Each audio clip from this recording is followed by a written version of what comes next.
ये एक ऐसा फैसला था जो पूरी तरीके से सर्कमस्टांशियल एविडेंस, साइंटिफिक सबूत और उस वक्त के जो हालात थे उसके मद्देनजर दिया गया था, क्योंकि इस मामले में न तो कोई डायरेक्ट सबूत था, न आलाय कत्ल यानी वारदात में इस्तेमाल हथियार रिकवर हुआ था, और न ही कोई कत्ल की वजह को साबित करने वाला कोई पुख्ता सबूत था। आज जब ये फैसला आया है तो 26 ऐसी रीजनिंग अदालत की तरफ से दी गई हैं जिनकी बिना पर अदालत ने कहा कि सर्कमस्टांसेस एविडेंस इस तरह के हैं सीबीआई के कि घटनाक्रम की सारी कड़ियां आपस में एक दूसरे से जुड़ती हैं और वो दर्शाती हैं कि आरुषि और हिमराज के कातिल राजेश और नुपुर तलवारी थे। मसलन 26 जो पॉइंट अदालत ने गिनवाए हैं उसमें शुरुआत अदालत ने इस तरीके से की कि आखिरी बार आरुषि और हिमराज को जिस शख्स के साथ देखा गया वो राजेश और नुपुर तलवारी थे, उमेश नाम के ड्राइवर ने देखा था। रात भर इंटरनेट 11:43 से लेकर के 3 बजे तक ऑन रहा। इसका मतलब यह था कि कोई ना कोई राजेश या नुपुर तलवार में से कोई ना कोई शख्स जगा हुआ था।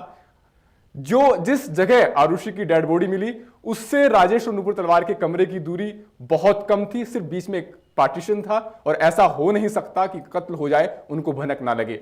यह भी कहा गया अदालत की तरफ से कि जो कुछ तफ्तीश में बात सामने आई है वो इस बात को दर्शाती है कि घर के अंदर 4 ही लोग मौजूद थे, बाहर से किसी शख्स की एंट्री नहीं हुई। ऐसे में शक के दायरे में बाकी 2 लोग ही नजर आते हैं।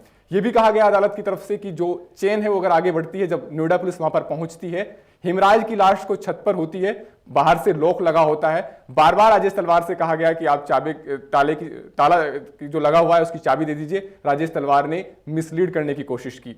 उनसे जब यह पूछा गया कि नुपुर रात को ताला लगा करके आरुषि का जब चली गई और आरुषि के कमरे में बाहर से ताला इस तरीके का लगता था कि वो अंदर से ही खुलता था, बाहर से अगर कोई खोलना चाहे तो सिर्फ राजेश और नुपुर तलवार उस चाबी का इस्तेमाल करके लोग खोल सकते थे।